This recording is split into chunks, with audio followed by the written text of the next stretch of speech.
This has been copyrighted by me back in 1970. I'm the inventor of it. It's been 40 years it's been sold, and it's just a marvelous device. Well made. Can't beat it.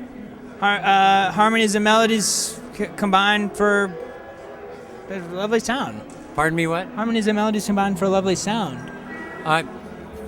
Say it a little again. Harmonies and melodies combined for a lovely sound. Do you understand what he said? How many melodies? Harmony and melodies combined. Oh, okay. Well, all right. Okay, good. Got it. If you're going to play chord melody, you have to know the scales. And then once you know the scales and how to play them up the fingerboard, you start experimenting with taking chords and mixing them into each other. So if you're playing... That's right. So if you're playing in the key of D, you're going to play this scale, and you can start mixing some of these chords in, and the tonality of it will start to come back for it.